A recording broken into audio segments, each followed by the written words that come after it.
हे यहोवा, अपनी प्रसन्नता से तूने मेरे पहाड़ को दृढ़ और स्थिर किया।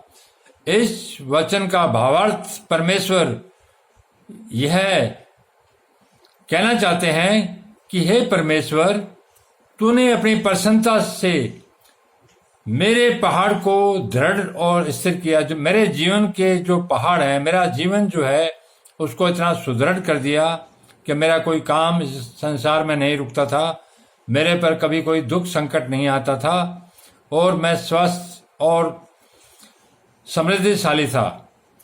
हे यहोवा, अपनी प्रसन्नता से, क्योंकि तू प्रसन्न था, मेरे जीवन के पहाड़ को तूने सुदृढ़ किया और स्थिर कर दिया। कोई हिला नहीं पाया उसको। लोगों ने बहुत कोशिश की लेकिन मैं मजबूती से खड़ा रहा क्योंकि तेरा सामर्थ्य मेरे साथ था। लेकिन जब तूने अपना मुंह इसी जीवन में अपना मुंह फेर लिया, तब मैं घबरा गया। परमेश्वर मुंह कब फेरते हैं? एक तरफ उसको सब कुछ दिया और उसको सुदृढ़ और स्थिर किया और उसके बाद परमेश्वर ने मुंह फेर लिया। मनुष्य ने सृष्टि की रचना की, फिर जब देखा कि पापाचार बढ़ रहे हैं तो जल पर ले लिया है और सारे पृथ्वी को जल में डुबो दिया। क्यों किया? क्योंकि वो पाप हो रहे थे। पापों को परमेश्वर पसंद नहीं करता।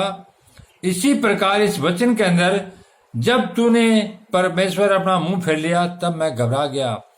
एक सिंगल इंडिविजुअल आदमी जब वो सुदृढ़ होता है, संपत्तिशाली और इज्जतदार होता है समाज में, उसको कोई दिक्कत नहीं होती, उस समय परमेश्वर उसके साथ होता है। लेकिन जब परमेश्वर मुंह फेर लेता है तो दरिद्रता, गरीबी, दीनता, अज्ञानता और शारीरिक रूप से कमजोरी, बीमारी इत्यादि सब में घिर जाता है, क्योंकि वो कारण परमेश्वर का मुंह फेरने का कारण होता है। और जब मनुष्य घबरा जाता है, ये परमेश्वर मुंह कब फेरता है?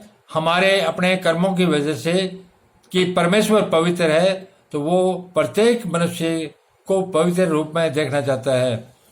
आप चाहे जाहिरा चाहे खुलेआम पाप करो और पोशीदा छुपे पाप करो, परमेश्वर उनको हमेशा देख रहा है और उनको तोल रहा है और उनका फल दे रहा है।